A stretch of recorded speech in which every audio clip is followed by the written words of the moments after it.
I don't have slides. I had slides last time, but I do have a map, which I'll mention briefly. So there'll be some visual stimulation. Mostly, I'm going to be talking and reading, and then I hope we can discuss. I think it's a little unusual for those of us who are at Wayne State mainly as practitioners of creative writing, the poets, fiction writers, and I consider myself mainly a narrative essayist, doing these brown bag talks because we don't tend to do traditional scholarly research, and so don't always well, we don't present our findings in the same way. So what I'm going to try to do today is I want to give you a little bit of an overview of how I kind of situate my own practice as an artist, and a little bit of some background on the larger project that I've been working on since 2013, and then I wanted to share with you a sample of it that appeared in Lapham's Quarterly, and all in hopes of leaving plenty of time for us to talk. How I think about the work I'm doing, I sometimes think of the nonfiction that I write as the art of finding, though the finding, as with one of Joseph Cornell's boxes, I don't know if everyone in the room has seen a Cornell box, but I find them utterly enchanting, and Cornell would make these assemblages of found objects, and the selection of the objects and the arrangement creates a kind of magic. But the finding is only the preparatory stage of the process, an essential one that requires painstaking observing and investigating. And the real transformation comes when your imagination and artistry act upon what you've found. For me, what provides the magnetic current that makes the details bristle and move are questions. My writing dramatizes the seeking of answers, narrates secular pilgrimages of the mind, and I'm fond of writing about natural scientists and see resemblances between what I do and scientific field work, going out onto the ocean to gather data, out into the field. But my own field work is not strictly empirical, and I'm committed to literary and humanistic ways of knowing. I borrow narrative strategies from fiction, research methods from journalism, draw upon poetry when thinking about dynamics and form, make heavy use of the meditative and interpretive modes that have been the hallmark of the essay since Montaigne. When it comes to subject matter, my imagination and curiosity often lead me into the littoral zone between nature and culture. I like stories that blur the conventional boundaries between the two, like Flotsam at the Tide Line, or Wildflowers on a Vacant City Lot. My work attempts to bring together natural history, material history, cultural history, so that a stanza by Adrian Rich, say, might be made to interact with the chemistry of water. For my undergraduate thesis, I spent many months with Thoreau, whose books I still return to, quarrel with, and in 2015 for the New Republic defended in print. I see my work as participating in and renewing an American tradition that one might think of as literary ecology or the literature of place. The term nature writing, which is perhaps the more common term, I feel simplifies that tradition, which at its best has always been as much about the human as the inhuman. I have to do my Thoreau impersonation here. After summiting Mount Katahdin, Thoreau wrote, "Contact! Contact! Who are we? Where are we?" Those two questions for him are inseparable, and they continue, I think, to invite new answers. In much of the nonfiction conventionally called nature writing, one can see a tendency to seek and exalt the eternal. And I think here of a writer like Annie Dillard, who is among the living essayists I admire most, and I've written about her. But in narrating and describing, for instance, a total eclipse, Dillard will artfully distort the reader's experience of time so that the minutes and hours disappear, replaced or eclipsed by a time scale that encompasses the universe beginning and end, alpha and omega. Influenced in part by the immigrant German writer W.G. Sebald, who took the psychogeographical methods of the urban flaneurs into the rural coastlands of East Anglia, and in kinship with some of my contemporaries like Rebecca Solnit and Robert McFarlane, I don't seek visions of eternity or an encounter with civilization's absence. In the natural world, I seek and find the processes of human history. One can see those processes, as I wrote about in my first book, even in the ocean, formerly imagined to be a vast wilderness of water, divine and sublime in its humanity. So that's the larger sense of what I do. Since 2013, I began working on a project that really arose out of this map. I wish it were in color. I apologize for the poor grayscale, black and white. In color, the continent of North America here looks kind of like a tawny cheetah pelt, and the water is kind of robin's egg blue. But as I wrote about it, I wrote about this map for a short essay for the New York Times Magazine. What I love about it, I spent a lot of time looking at it. What I love about it is that it's almost like there's a magnifying glass. Here's the Great Lakes in the middle, and it's almost like a magnifying glass is being held over them. They're wildly out of scale. Right? The land, they're oceanic compared to the land around them, and I think there are reasons for that. The reasons are interesting. It's that I think this map is, in fact, is not just as its creator imagined it to be. It says up here that it's a map of New France and the new nations found there. It's not just a map of North America, it's a map of a time when water assumed an out-of-scale place in the human imagination.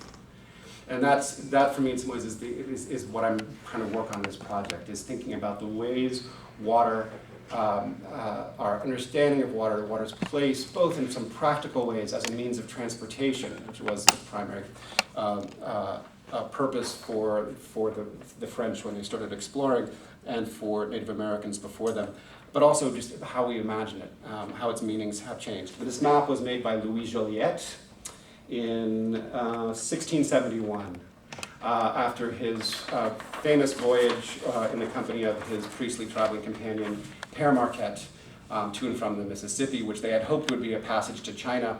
They always hoped that. And were always disappointed, and instead flowed south, and when they determined that, they turned back. But along the way, Joliet had this realization that in fact what they had discovered something that he considered remarkable in the Jesuits' relations. He said something that they discovered something that perhaps will hardly be believed: a trade route through the heart of the continent by which a ship, could sail with great facility, and by very easy navigation from New France to Florida, or as we would put it, from Quebec to the Gulf Coast.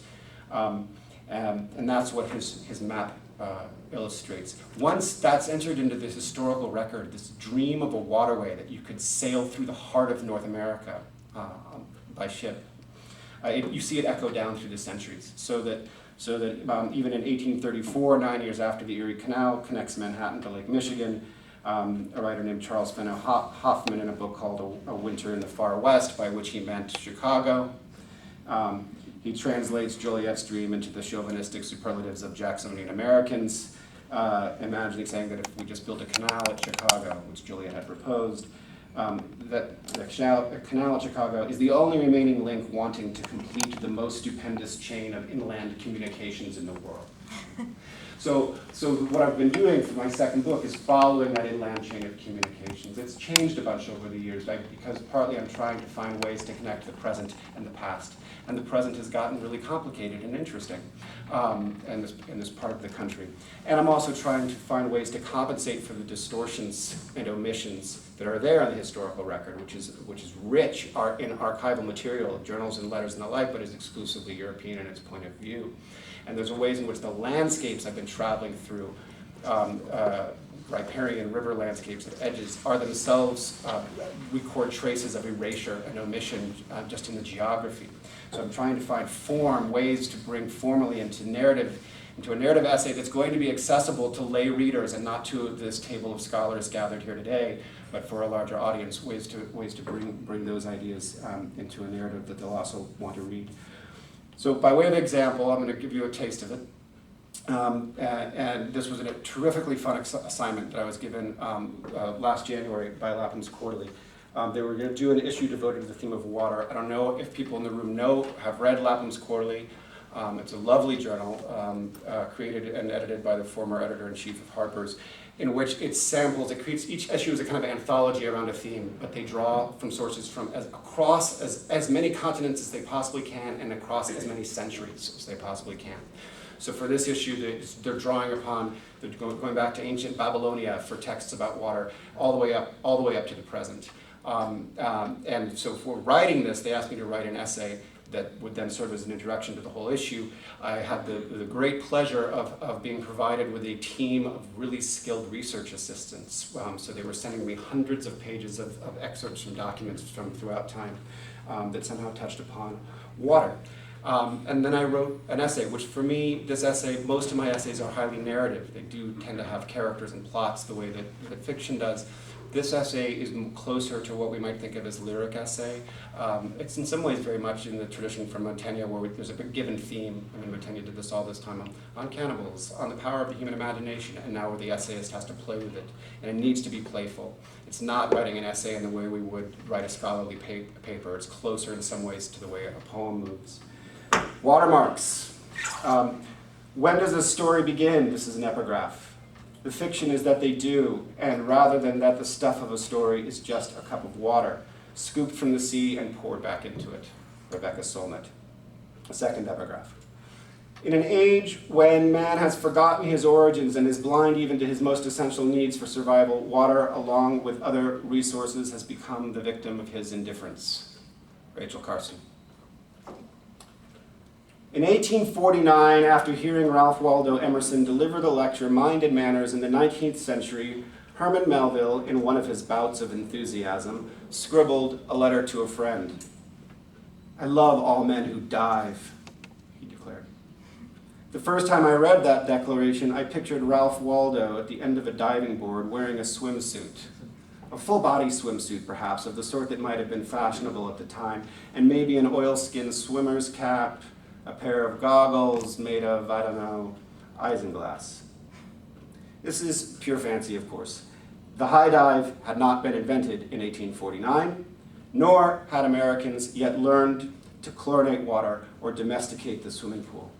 Water in 1849 was for ablutions and baptisms, for drinking, for irrigating fields and powering mills, for harvesting in its various phases, vapor, liquid, ice, for traveling over in boats. Keep reading Melville's letter, and it becomes clear that he's picturing a different sort of diver. He's imagining Emerson as a kind of philosophical whale sounding the depths. At the time he wrote that letter, wagon trains were leaving Missouri, heading west. A year later, in 1850, when Melville began work on Moby-Dick, he included in its opening chapter a meditation on the metaphysics of water with some dubious advice for the pioneers. "Let the most absent-minded of men be plunged in his deepest reveries. Stand that man on his legs, set his feet a-going, and he will infallibly lead you to water, if water there be in all that region." Perhaps, thinking of Emerson, he adds, "Should you ever be athirst in the great American desert, try this experiment, if your caravan happen to be supplied with a metaphysical professor. Yes, as everyone knows, meditation and water are wedded forever." And if your company does not include a metaphysical professor, if you found yourself without water out there in the great American desert in 1849, or in the parched precincts of Cape Town in 2018, what then? Accounts come down to us. And this account I'm going to share with you, I was pleased I found, not the research assistants at Lapham's Quarterly, in my digging through the archives. Accounts come down to us. Among them, a vivid report filed in 1906 by an adventuresome scientist named W.J. McGee, who investigates the thirsty case of a wayward prospector named Pablo Valencia. Valencia had barely survived for nearly 7 days without water in the summer heat of the Arizona territory, snacking on scorpions and drinking his own urine. Having examined the patient's symptoms, McGee divides the physiology of thirst into 3 stages. There's the stage of normal dryness, familiar to all of us. Then comes the stage of functional derangement. tongue clings to the teeth.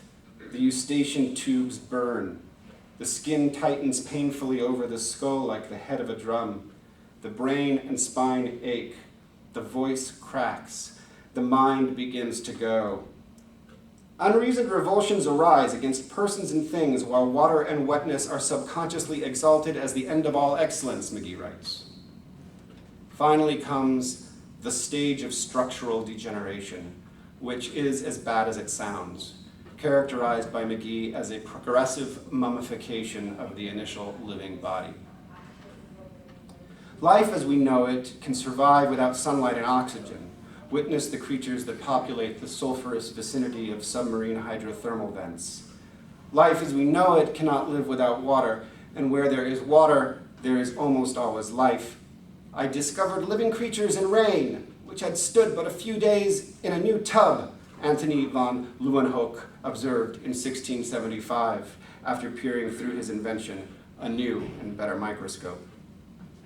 A grown man, like Pablo Valencia, can last 3 weeks without food, without water, at most several days. For good reason, in its search for extraterrestrial life, NASA has defined the habitable zone as the distance from a star where one can have liquid water on the surface of a planet. We Earthlings are at no risk of exiting our sun's habitable zone anytime soon, but the reports arriving from McGee's successors of rising waters in Miami and Bangladesh, of poisoned waters in Fiji and Flint, of dwindling reservoirs and depleted aquifers are troubling enough to make one wonder if the entire planet has already entered a stage of derangement. Clean water will, in this coming century, credible oracles predict, become more valuable than oil, an accelerant to conflagration as well as conflagration's antidote. The aging waterworks of America, meanwhile, seem well on their way toward McGee's stage of structural degeneration. I think in the interest of time, I'm going to skip to some of the stuff that brings us to the Midwest. I take us on the essay, we visit, I'm trying to have the essay move digressively and associatively. There's some paragraphs about water in the West, where I grew up, Joan Didion's thoughts on it, Edward Abbey's thoughts on it, and I take us through water in the Bible, and in the Quran, and in other religions, and we have a brief digression to the Arctic to think about the meaning of water as that place melts. But I want to let's go to come back to Michigan. These days, I live in southeast Michigan, which is to say, I dwell in a watershed of paradox. Here we are at the edge of the Great Lakes, which together contain 84% of North America's and 20% of the world's accessible freshwater. The Great Lakes are puddles of glacial melt. Rainfall and tributaries contribute only 1% of their total volume. Much of the rest is fossil water, sequestered from the water cycle since the last ice age. Under a recently issued state permit, the Nestle Corporation, a major purveyor of bottled water, can now draw up to 400 gallons of Michigan groundwater per minute for just $200 a year. And yet in Flint, people now regard their faucets with warranted suspicion.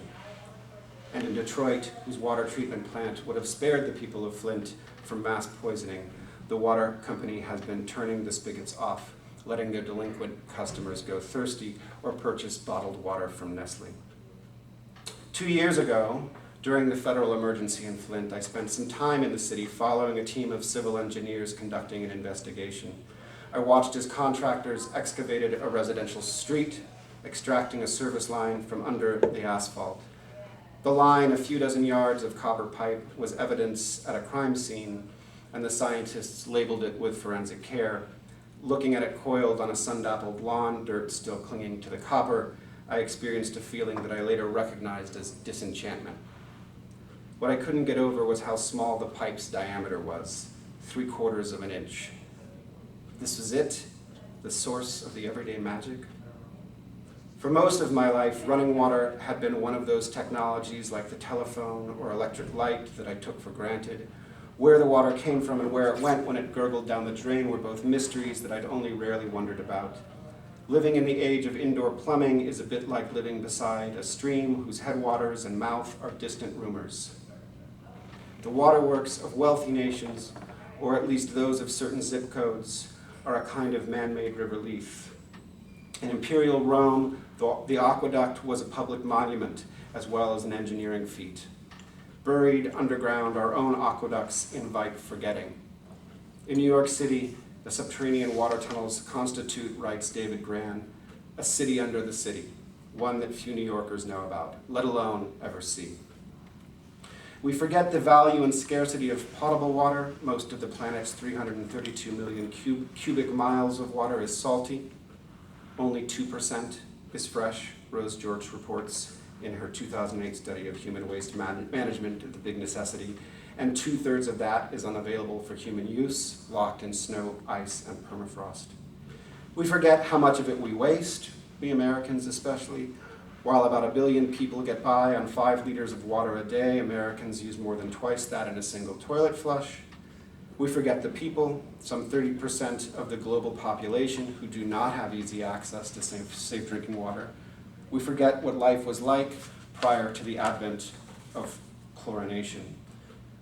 For reminders, we can read the diary that Carolina Maria de Jesus kept in 1958, documenting the daily life of a Sao Paulo favela whose inhabitants lined up every morning at a public spigot and fished from a polluted lagoon.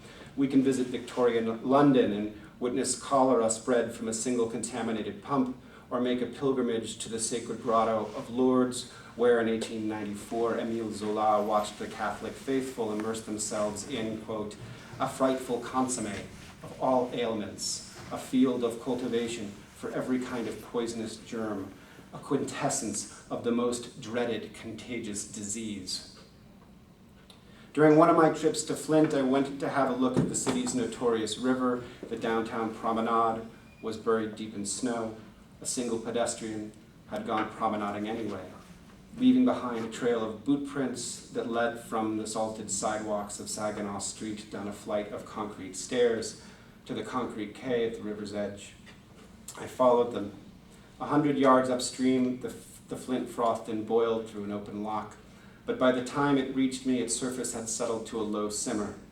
To the naked eye, it didn't look so bad. I wasn't tempted to kneel down and fill up a canteen. The water was opaque and khaki green like rancid olive oil, but dead fish weren't floating on its surface. If I dropped a match, it wouldn't have caught fire as the Cuyahoga and the Chicago used to. The air above it didn't stink.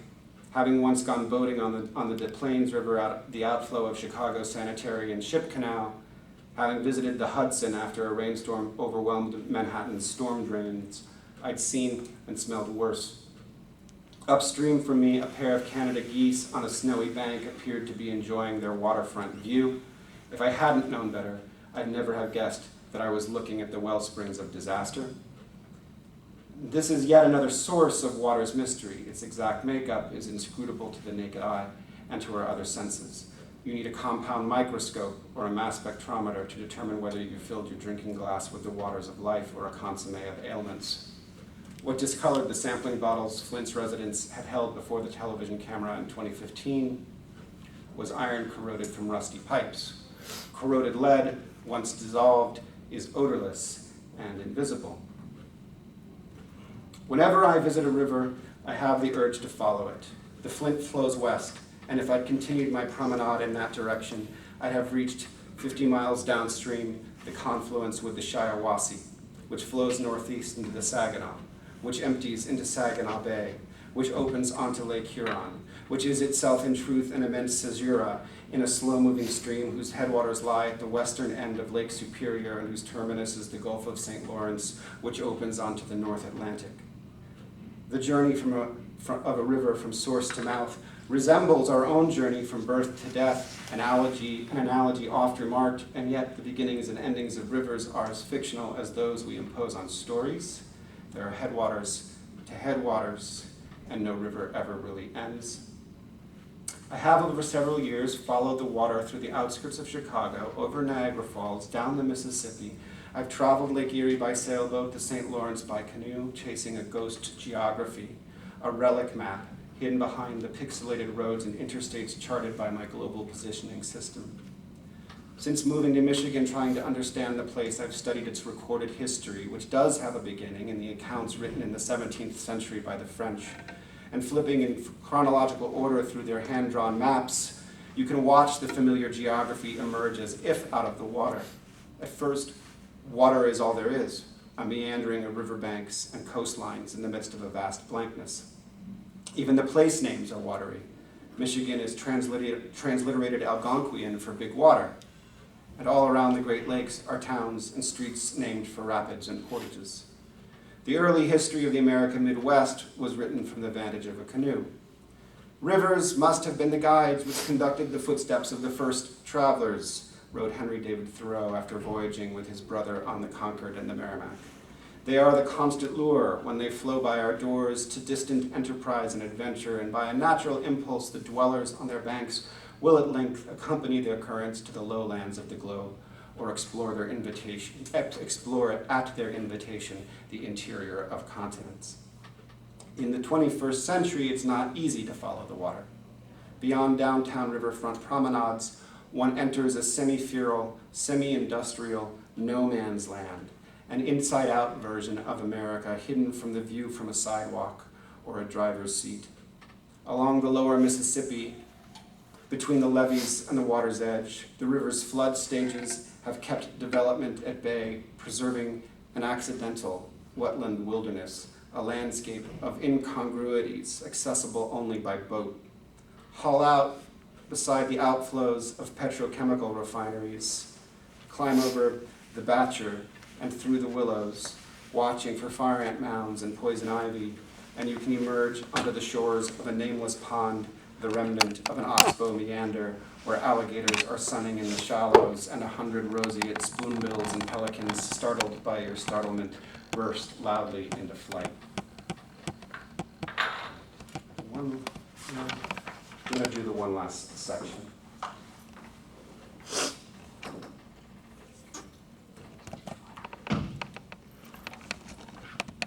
Below the water's surface lie more lost worlds. Water remembers what we might otherwise forget, in part because what we wish to forget, we jettison. We pretend that to throw something into the East River or the ocean is to make it disappear, when really its disappearance is an illusion, a vanishing act. The Great Lakes, I've learned, are especially good at remembering.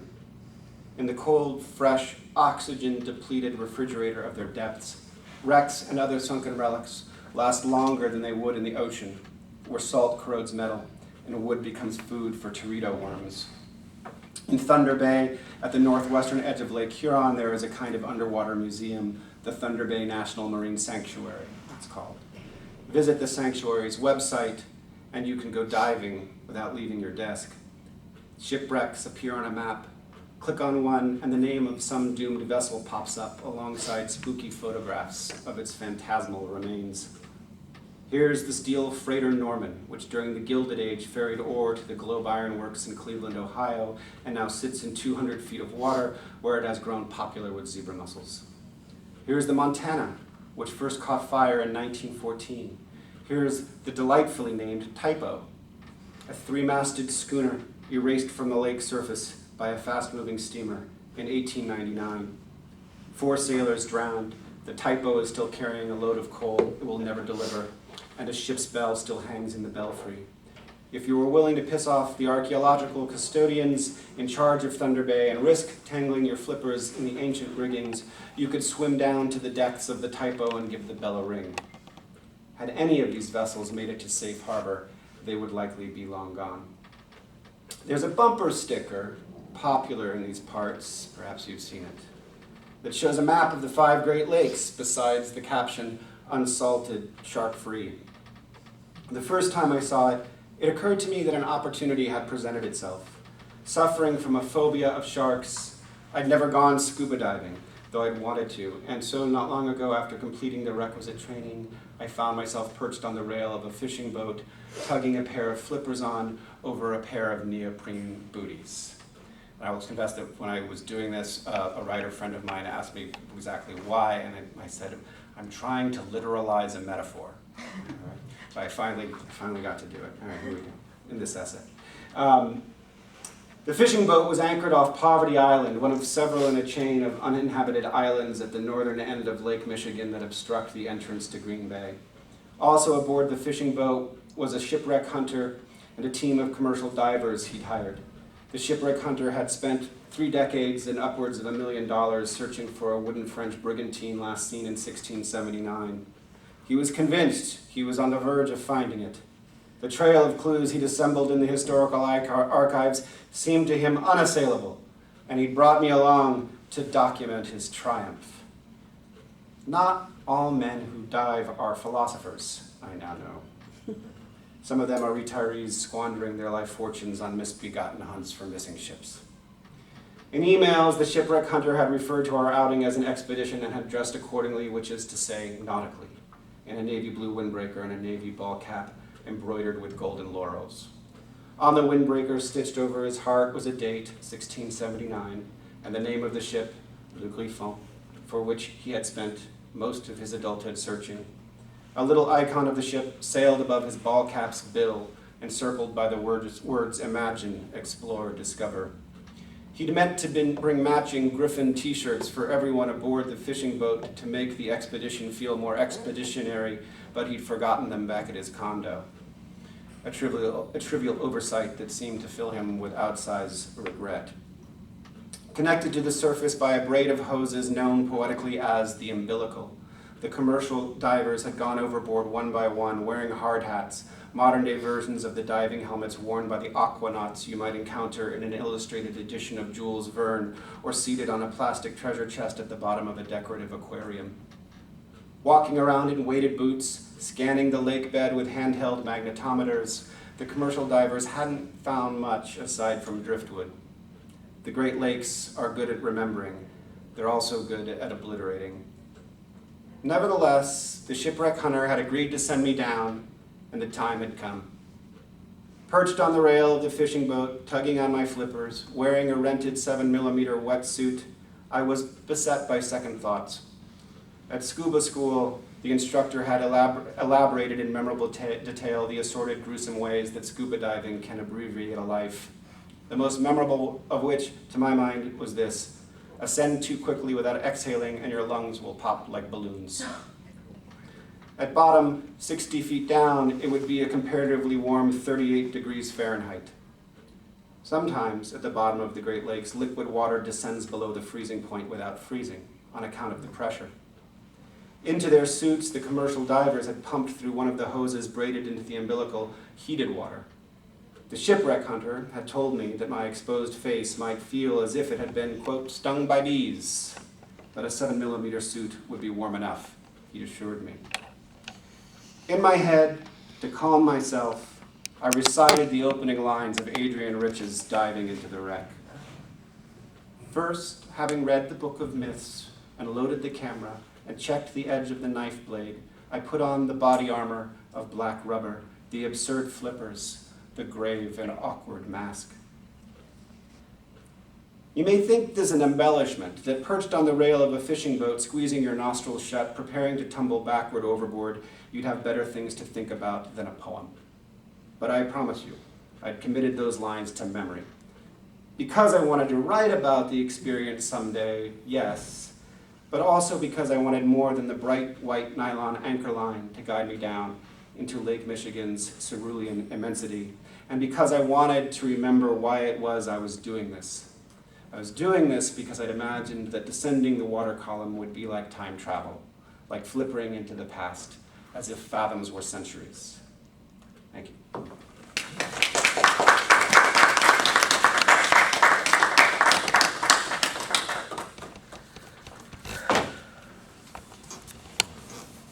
We have time for questions and responses.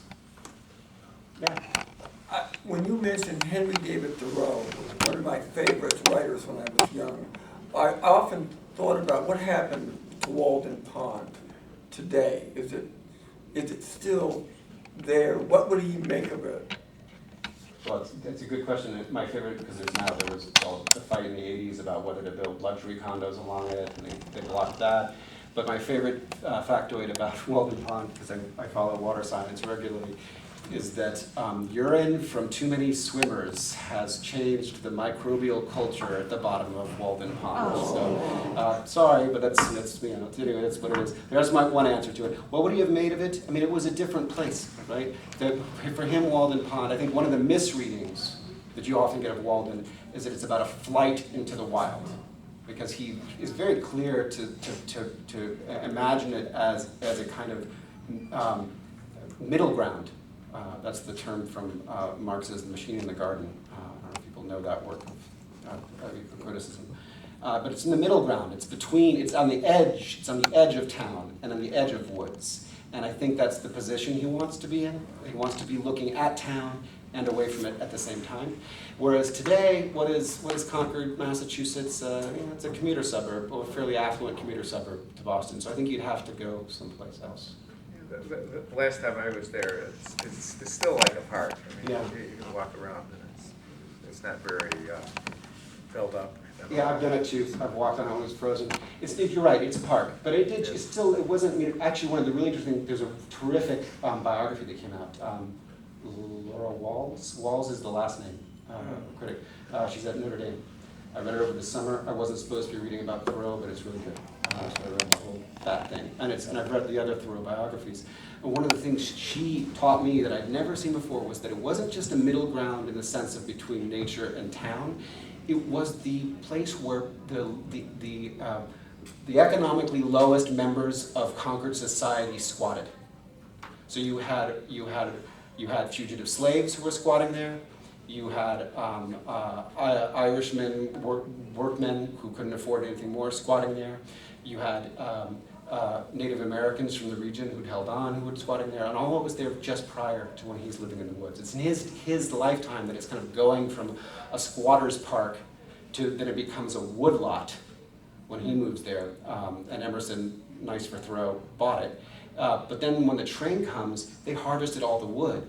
And by the early 20th century, it is what it is now, which is it becomes a public park. So there are these great photos from the 1920s of it looks like Coney Island almost, although the hot dog stands out there and people are really treating it as a public park.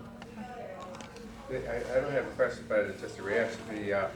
It's such a terrific topic. I mean, now water is such a central thing politically, almost every way. And I mean, just one thing that struck me a couple of days ago on NPR, there was a report from a West Virginia county, and in the whole county, they cannot get drinkable water. In other words, everybody in the county has to get bottled water, and there's no solution in sight. In other words, it's all over the country.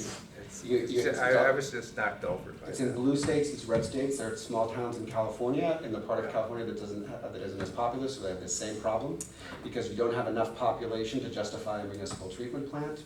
And there's lots of some of it's natural. Arsenic exists in the environment naturally, but a lot of it's industrial or post-industrial.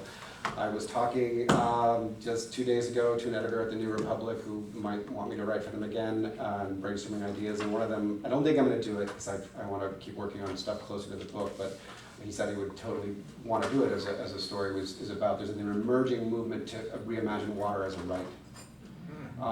And to my mind, you could almost write a Swiftian essay where you try to imagine what if we treated air the way we treat water. Where it's priced and metered, it can be turned off. And so that's really an interesting phenomenon. California has got legislation working their way through now where they're trying to make that potable, clean water is going to be considered a right rather than a resource. Just one other thing that also knocked me over about the NPR report was it was obvious that it was the ruining of the water was caused by mining, and nobody said, well, let's sue the coal mine company. Not a single person even brought that up. It was like, You see this. It's like a natural disaster as opposed to a man-made disaster. I saw this with my first book when I was thinking mainly about the ocean as well. Yeah. And you see it with pollution of air and you see it with pollution of water, where we treat them, the economic term is they get treated as externalities, right? So they're not priced into the cost of business. You can pollute and then you leave, which is what happens all over the place. Do you see a difference in the way, oh, sorry. That's okay, I love seeing a hand in the back, so yeah. Okay, so my question is, we seen Bill Gates drink this pool water, and we also see that we have like a shortage of clean water, over time. Do you think that we're gonna start drinking this recycled water as normal? Yeah, I like to call it poo water. Yeah. Right. I think they prefer euphemistically to call it gray water, right? It's been treated from after going through sewage treatment. This question about how we handle, there's still a lot of good clean water on the planet. I think the problem, and that's why it's really fascinating here in Michigan, that, we have it. There are places that are arid. There are places that are arid. The only reason why everyone in Michigan doesn't have abundant, clean, potable water, it's all human. It's economic choices that are being made, and political choices about how we manage our water systems. But the water is there. I think there are other places around the world, plenty of them, and we saw this in Cape Town in South Africa in 2018, where there's a genuine shortage of water, and how we respond to that, I think, is going, as I say in there, I think it's going to be an accelerant to conflagration. The fact that we can't have water is going to be one of the big destabilizing geopolitical forces. There are technologies like gray water. There's desalinization, but desalinization is energy intensive and is expensive. So one would like to think there might be a technological solution that would, but I think it's going to need to be an active political imagination, like with so many other environmental problems. Yes? I was going to ask, do you think there's a difference in the way that fresh water and salt water get treated in the imagination? I do. The one that you can't drink and the other that you have to have? I totally do, and in fact, Lapham's Quarterly did a few years ago an issue called The Sea. Same kind of setup, and we had to, as I helped them with imagine this issue and write this essay, well, it's the water issue. How do we think about water, which is elemental, right, versus the sea, which is more, it's almost like a mythic place in the human imagination and has its own sets of associations and mythology. Putting water as the elemental changes. And I spent a lot of time thinking about how we imagine the sea for the first book, which is really interesting because you can see it go from wasteland, nothing out there, they can't imagine it, right? And then the Phoenicians start to get the surface.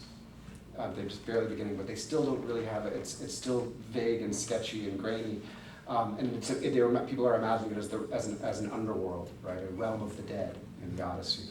But then as you get in by the 19th century, there's a naturalist and explorer and writer named William Beebe, who was significantly involved in the creation of New York's Natural History Museum, who did a lot of early diving back when the equipment was before Jacques Cousteau. And if you read his books, so much of the same imagery and narrative that you see in European narratives about coming to the New World turn up in the prose about trying to help us imagine what it's like underwater. This is at a time when no readers would have seen footage of what it's like underwater. He's trying to conjure it, and he uses the same language of it's an Eden, it's a paradise, of the wild and curious beings who live there is all there. So I think they're different, and I think the way we imagine the sea is there's still the element of the sea as maybe the ultimate wilderness on the planet, both in the sense of how it's the grandeur, the sublimity, the danger, but also even legally. It's still the most lawless part of the planet because national law ends 200 miles away from shore. So out there in the middle of the ocean, it's technically subject to international treaties under the UN, but next to none of them get enforced. And I think there are other ways too. Is that a good enough attempt? Swing at it? Well done. Thanks. Yeah, we had a speaker here last week talking about these big plastic islands, and I had a friend talking about me before then. I was just more shocked at the idea that all this plastic was sitting in the oceans. And I should have come because I've gone sailing and hunting that plastic on the ocean. And there are a few things I have to say always about it when I talk about it, because I think this happens often with environmental stories that especially for stories that are set in a place that is so remote from us, like the ocean, that it's easy to take on this kind of legendary quality.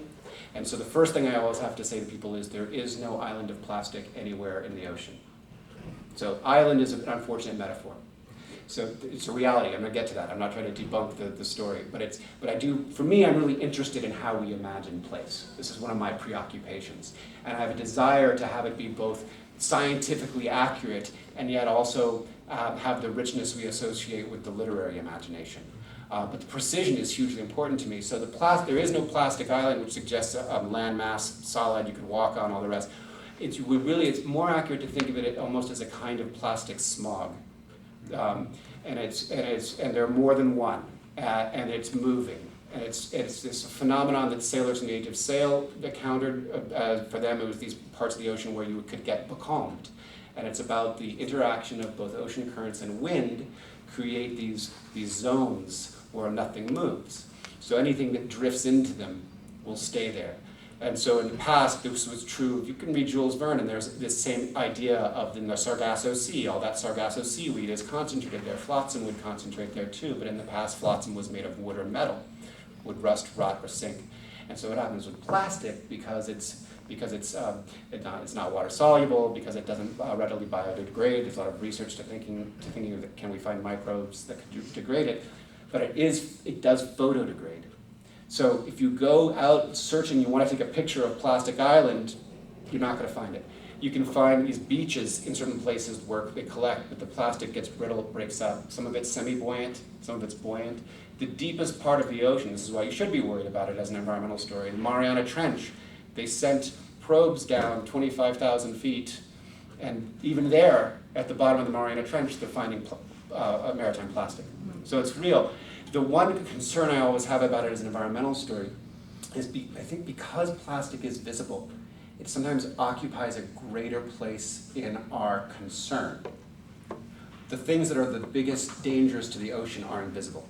Right? So this was what I was trying to get at with this idea of water and its invisibility, like the lead and the dissolved lead is invisible. Same is true of the ocean. Like, so if you were going to do triage, what's the greatest threat to the ocean? Plastic should be in there. Kills seabirds, whales get entangled in it, there's lots of stuff.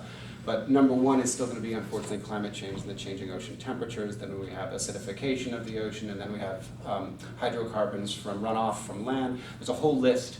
And because we can't see hydrocarbons and we can't see changing temperatures and we can't see changing pH level in water, sometimes I think the plastic becomes, gets more attention. So I don't know what the speaker was saying, but now I just gave you my plastic island talk.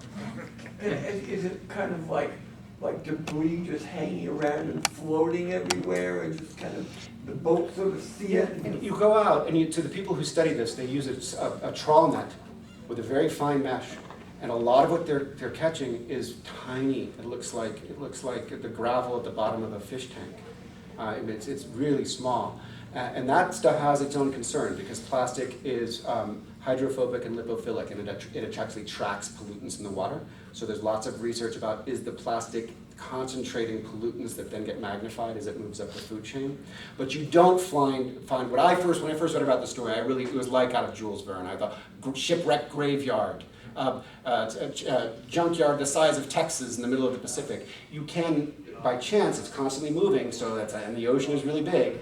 If you get lucky, I don't know if this is lucky, but if you go out searching for it, you can find clusters of it. You'll find a place where the currents often it looks like a windrow, where it's more like a line than a blob. So you will find it, but it'll be a handful of things all at once. When the Japanese tsunami happened in 2012, scientists they studied the movement of that debris and could track it. And you could see it do this exactly what they predict doing, where it's following the Kuroshio current, which is the Pacific's version of the Gulf Stream, across the Pacific to the Pacific Northwest, and now suddenly people are finding Japanese toys and belongings in Alaska, and then it comes circling down, because that's what the currents do, until it eventually kind of orbits around between Hawaii and California as the main concentration. And it will stay there, and it's out there, but it's just not an island. Carmen, you had a question? Yeah. Me? You. Donovan, that was excellent. I love what you read. Is such a great example of what I think of the lyric, like a rigorous lyric essay where you've got this great combination of fact and imagination. And I love the way that the imagination of you imagining, was it Emerson on the diving board or Thoreau? Emerson on the diving board is a tiny little suit, and then realizing, fact checking it, I mean, actually this wouldn't be, and then seeing the fact of the pipe and allowing that as a kind of leaping off point into the imagination. I thought that was so lovely. When you're writing this kind of thing or when you're teaching it, can you talk about the way you either teach the idea of research as a jumping off point for the imagination or vice versa, or just in your own work maybe? I mean, I do for me, I think it's similar to like what Joseph Cornell is doing. I think a lot about the poetry of fact. There's material that when you see it, it's exciting because it comes alive. I mean, I loved reading this 1906 scientist, McGee, writing about Pablo Valencia, because people don't write scientific papers anymore. The increasing mummification of the initial living body. That to me, that's gold. I love it. It's alive. It's so vivid. Even the details about the guy eating a scorpion. So I feel like part of what you're doing in this kind of writing the analogy I use with my students is you need to have your antennae all the way out, right? And you kind of feel when they tingle. And because there's a lot of stuff, part of the reason why it's time consuming, my second book is still on the way, is that the vast majority of what you're going to read when you're going to go searching, you're not going to want to include. There's so much boring stuff, dry stuff. That's true if you're out interviewing and talking to people and observing too. I mean, I'll record hours of interviews with somebody I want to write about, and in the end, use 4 sentences. Right? So that's part of the skill that you're learning is how to gather, then how to select. I do feel it's important for me what makes it creative nonfiction, and I don't really think of myself as a journalist, though I sometimes pass as one. Is that I want the writing to be able to permit the first person. I love using the first person voice because I like the Montaigne essay first person. I want it to be able to invite in memory and dream and speculation and all those things that one can do in both fiction, poetry, and in other kinds of nonfiction. I want that to be in here and to interact. And I also trust it more. The kind of nonfiction I trust the least is there's a kind of narrative journalistic nonfiction that uses a detached third person. I can point to examples of it in narrative history or in literary journalism, and I just distrust it because I want to have the observer. I know how the person made this story. I know what they did. I know what they're doing, and I know what it's like to be a subjectivity trying to attain objectivity, right? And I kind of want that element into the story. I trust it more when I feel like the person is not claiming omniscience. And I also love essays that permit what some of us who teach this genre call perhapsing, where we can perhaps. So if it's driven by questions, I don't want it to necessarily be question and then we get to the end, here's the answer, what should we do about plastic? I want there to be room for the indeterminate, for the imaginary, for the doubtful, all of those in the writing. Carolyn. I also really enjoyed hearing you read the parts of the essay. For me, I'm fortunate to live close to Lake St. Clair, but not on it. So I'm constantly going there and responding to it with a mood that feels like a survival of some earlier relationship to water. And for me, amniotic or some perhaps sort of evolutionary? Who knows? Yeah. But I locate that mood, which is like the equivalent of taking, 50 milligrams of Prozac. Literally, just, as having food accessible. I mean, it may be water, but it seems like the accessibility of food through water.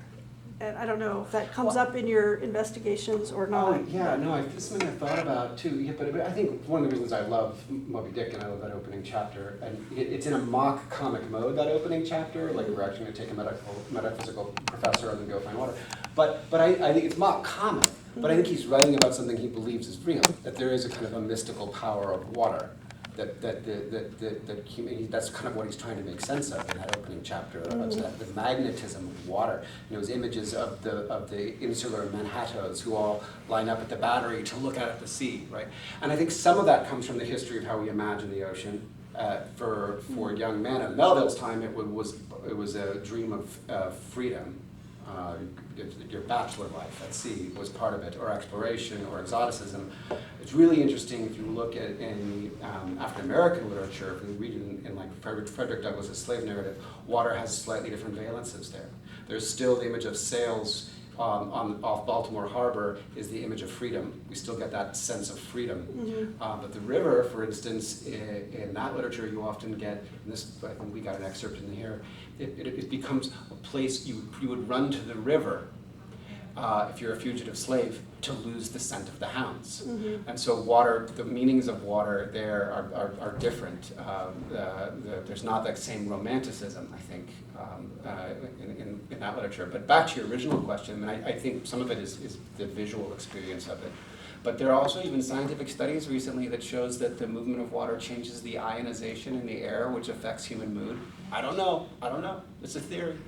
Certainly I've experienced the same thing you It's where it feels like an infallible. antidepressant. I It's an agree. infallible response, and so I do it almost every day. I go out of my way to go there. Well, when I moved, I grew up in San Francisco Bay, and I think in some way, and I tell my students who do nonfiction too, you've got to figure out what are the things that are like for you are gonna activate your mind. And for me, I loved that bay.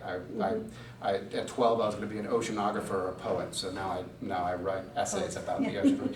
But when we moved from the coasts, when we lived on the East Coast and the West Coast to Michigan, I'm not sure I could. I have family on the plains of Illinois. I don't know that I could have done it because I feel the same way. You have that proximity towards an open body of water. That's all I got. Well, you all have been lovely. I think.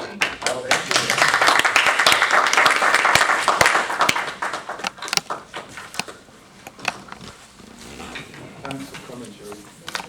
It's good to hear about.